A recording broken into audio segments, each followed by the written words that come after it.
Orang-orang tuh pada bilang kayak lo tuh disukain sama orang tuh cuma karena badan lo doang, sampai kayak gitu. Orang tau foto lo makanya mau nyobain lo, sampai kayak gitu Kak.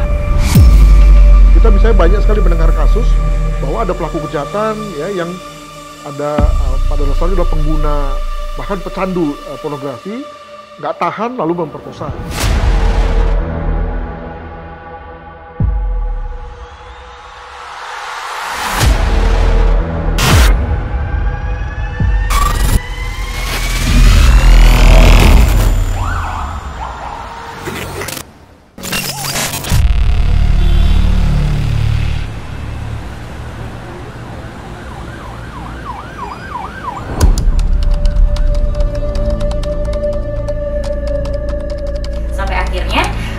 Udah nih istirahat 1 jam abis foto casual, dan akhirnya kita disuruh foto pakai bikini, dan bikini itu lumayan tembus pandang sampai bagian nipple aku kelihatan, dan itu aku ngerasa gak nyaman banget sampai aku bilang, Kak ini harus pakai baju ini. Iya, nurut aja. Gue beberapa waktu belakangan ini sedang mendalami salah satu bentuk kejahatan digital yang punya dampak luas banget buat kehidupan kita hari ini. Pornografi, atau biasa yang kita sebut dengan bokep. Perkembangan digital jadi salah satu hal yang bisa bikin dampak bokep ini makin gak terkendali lagi.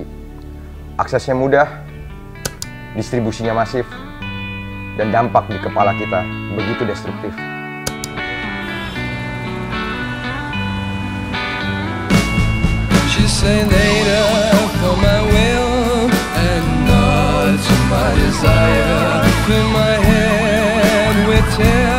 Gue pengen tahu tuh sebenarnya apa sih sisi tergelap industri ini, pornografi ini tuh sisi gelapnya apa yang mungkin dari Siska mungkin pernah alami sendiri ataupun pernah lihat gitu. Kalau sisi paling gelap ya dihukum ya, masuk penjara yang pernah saya alami. Gitu. Terus ada sisi gelap lagi mungkin hubungan dengan orang terkasih atau hubungan dengan keluarga atau apapun itu mungkin bisa renggang atau gimana gitu kan.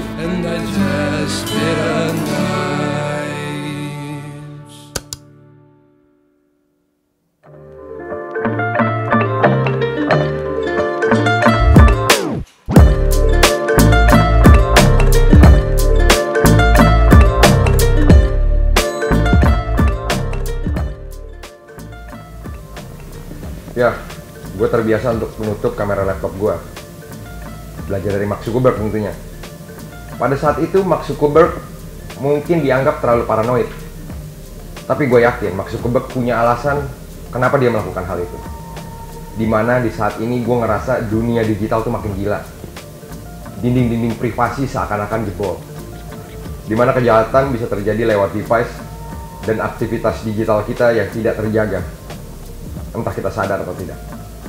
Gue beberapa waktu belakangan ini mencoba mendalami salah satu bentuk kejahatan digital yang punya dampak luas banget dalam kehidupan kita sehari-hari. Pornografi, atau biasa yang kita sebut juga bokep. Perkembangan digital jadi salah satu hal yang bikin dampak bokep makin enggak terkendali. Aksesnya mudah, distribusinya masif, dan di kepala kita ini dia begitu destruktif. Selamat datang di episode pertama Paradox Dokumenter.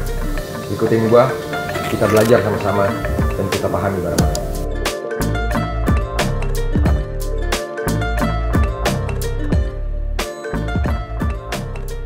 Bokep adalah barang lama, tapi ada satu momen di mana konten bokep dan aktivitas mengkonsumsi bokep begitu masif.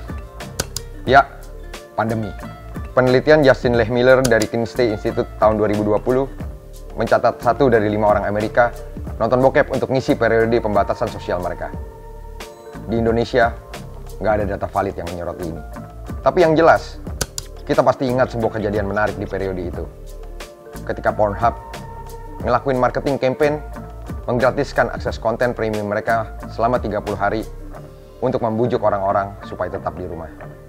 Konon, konsumsi bokep memang bisa membawa perasaan-perasaan positif, seperti koneksi dan distraksi. Gua rasa ada benernya. Dan bahwa bokep bisa jadi referensi kita dan pasangan, gua rasa itu juga benar. Itu juga positif. Tapi sebagaimana keyakinan gua bahwa sesuatu yang berlebihan akan mempunyai dampak yang gak baik. Begitu juga dengan bokep. Gua yakin konsumsi bokep secara berlebihan akan membawa hal-hal negatif kepada kita. Gue menemui Profesor Adrianus Meliala. Dari beliau, kita cari tahu banyak hal, termasuk bagaimana bokep mempengaruhi perasaan-perasaan dan perilaku kita.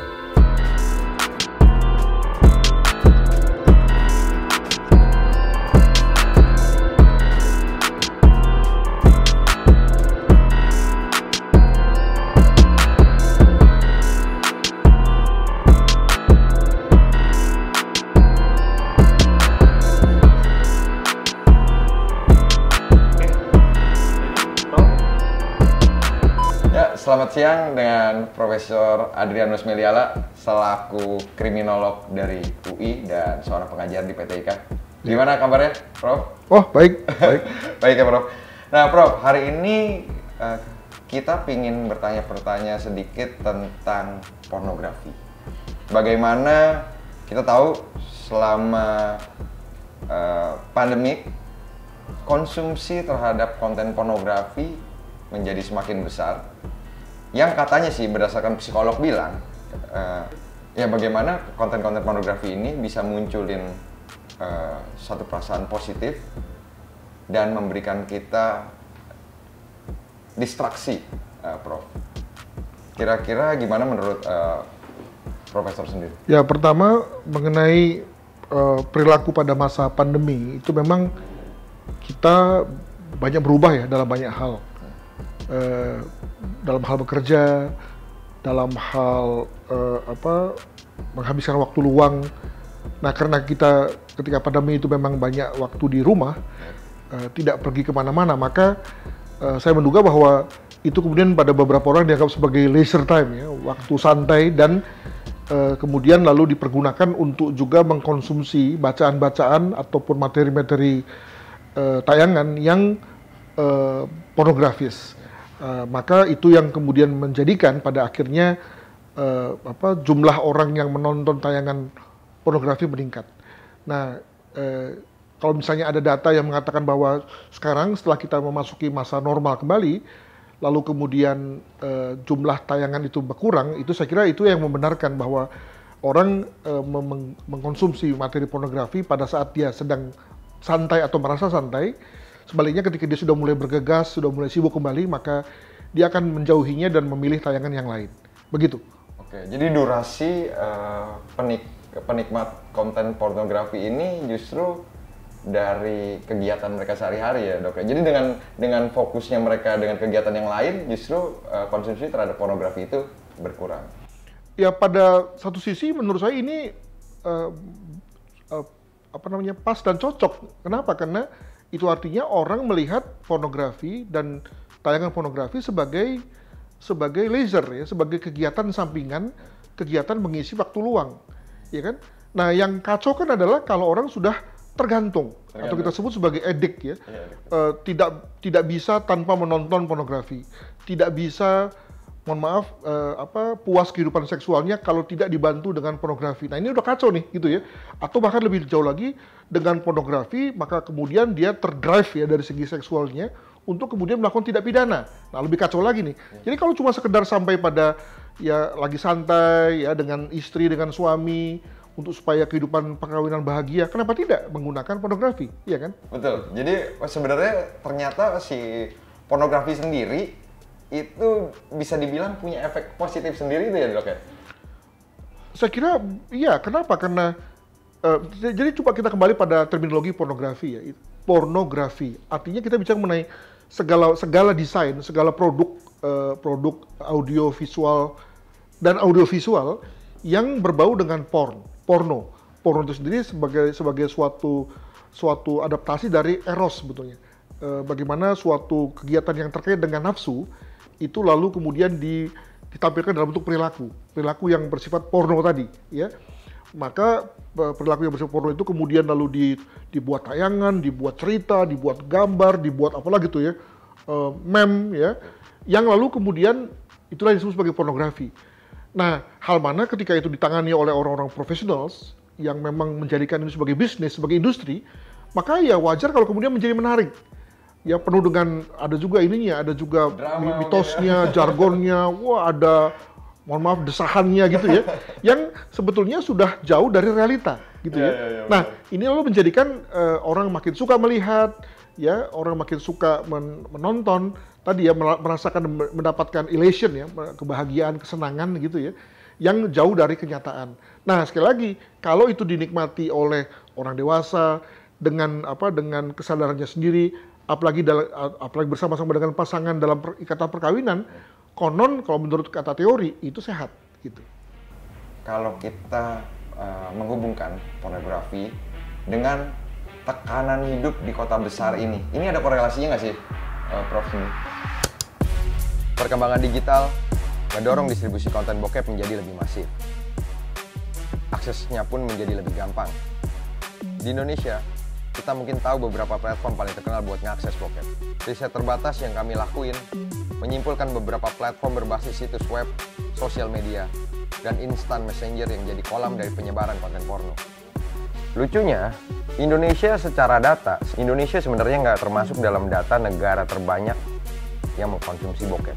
Dalam konteks Pornhub misalnya, data Retreland tahun 2021 mencatatkan Amerika, Inggris, dan Prancis sebagai 3 negara penyumbang daily traffic terbesar untuk Pornhub sendiri. Saya kira kecil ya. Kecil. Saya lebih melihat, jadi begini, kalau kita bicara mengenai pornografi sebagai satu bentuk bagian dari sexual life, mungkin juga ya. Mengapa begitu? Karena sebetulnya kalau hanya pornografi as pornografi, maka tentu tidak jadi masalah sebetulnya.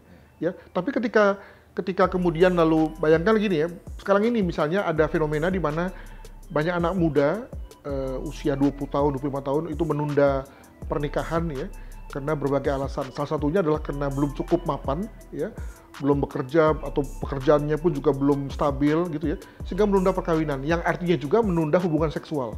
Padahal dia sudah matang secara seksual. Nah, di pihak lain pornografi sebagai satu materi lebih mudah diakses dewasa ini. Jadi bayangkan di satu pihak dia tinggi kebutuhan seksualnya, ada pornografi sebagai materi yang memancing drive seksualnya, tapi dia nggak punya penyaluran.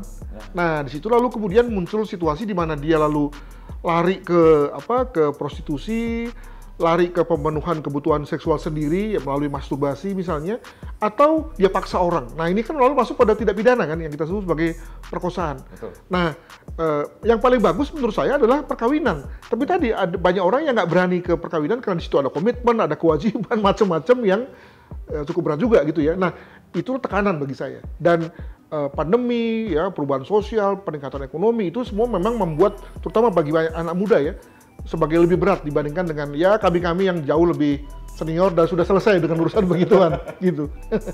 Mungkin belum selesai, udah cukup puas. Cukup. Oke, Prof, kita lanjut sedikit nih.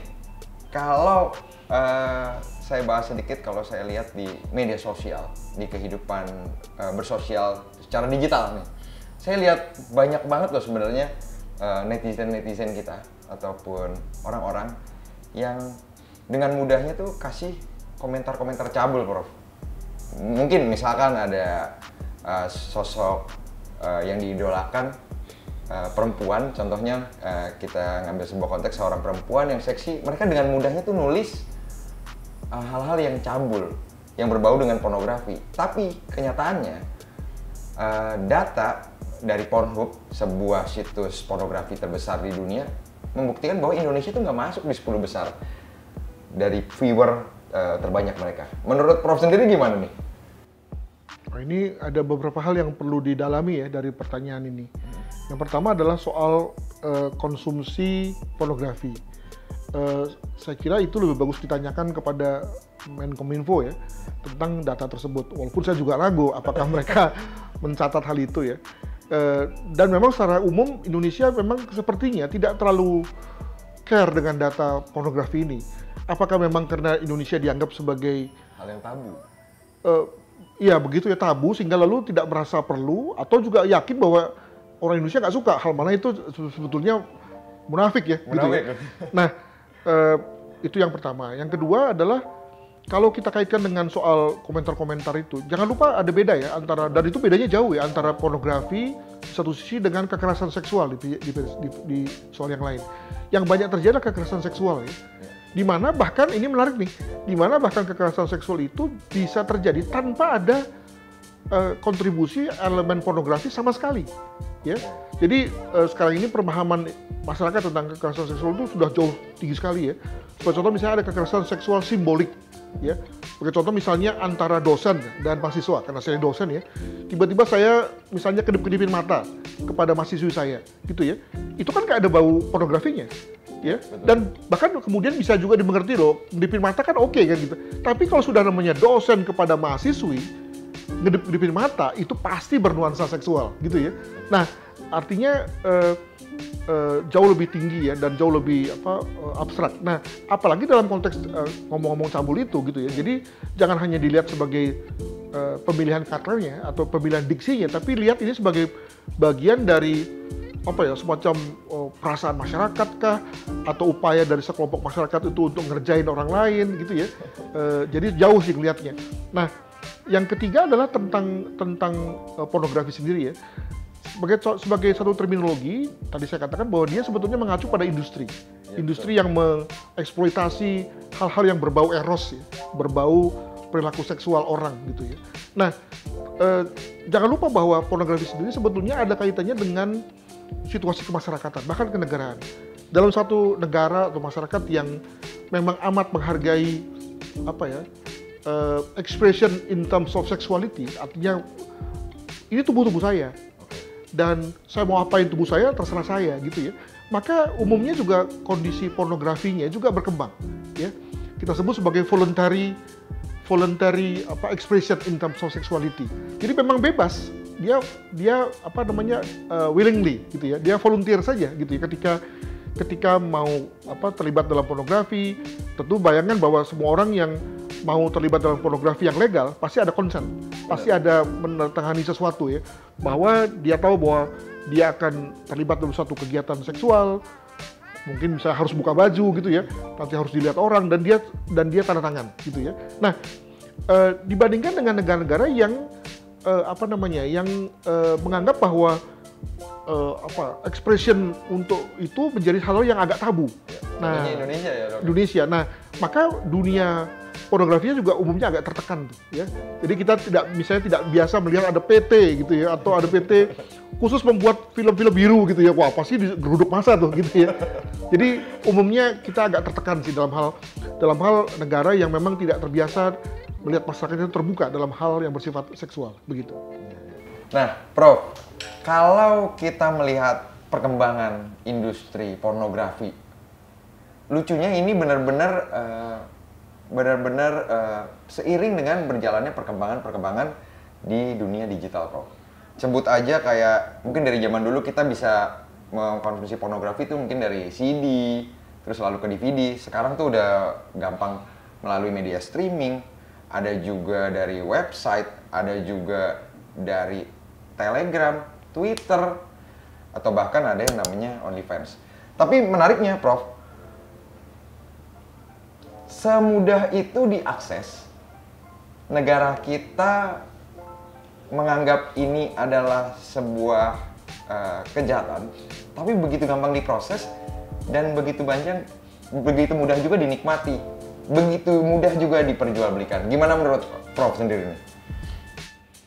Yang pertama adalah kalau lihat dari kecenderungan ya, dari bacaan yang saya pernah akses, maka ada kecenderungan begini, bahwa satu negara dengan populasi anak muda yang besar, ya, yang berarti kita bisa menyebut unmarried people ya, belum menikah tapi sudah matang secara seksual, itu tinggi konsumsi pornografinya. Khususnya kalau ke negara itu juga menjadi negara yang baru melek internet. Ya. Jadi dua tuh, dia populasi besar dan baru melek internet. Kenapa? Karena biasanya kalau kita baru melek sesuatu, maka yang kemudian kita telusuri pertama-tama adalah sesuatu yang menyimpang, sesuatu yang aneh-aneh, sesuatu yang menarik perhatian kita, yakni pornografi. Ya. Jadi bayangkan bahwa Indonesia sebagai negara yang relatif baru melek internet ya, baru 1 dekade lah begitu ya. Maka ketika saya punya akses pada internet, siapa yang pertama-tama saya browsing? pasti begituan tuh, gitu ya. Maka cepat sekali perkembangannya. Namun as the time goes on, seiring dengan perjalanan waktu, begitu saya sudah mulai menjadi seorang internet user yang matang, maka baru mulai saya punya pola.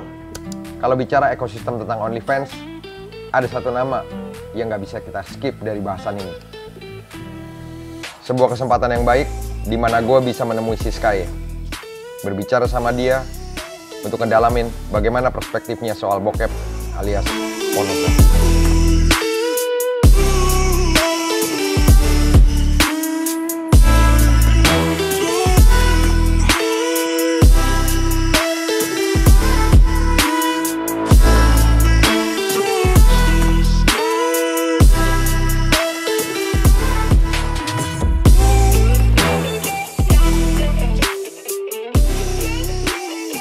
Ya, Francisca Chandra Novitasari, lebih dikenal sebagai Siskae. Betul. Seorang konten creator yang cukup dekat dengan konten-konten sensual atau yang dikaitkan dengan pornografi. Gimana nih Mbak Siska menanggapi tentang hal tersebut? Menanggapinya ya simple sih, karena memang itu adalah salah satu konten yang memang saya produksi untuk self branding gitu kan. Jadi memang yang saya kenalkan ke publik adalah atau ke media sosial netizen itu ya memang saya yang berbau pornografi atau konten seksual. Jadi ya sudah sejalan gitu.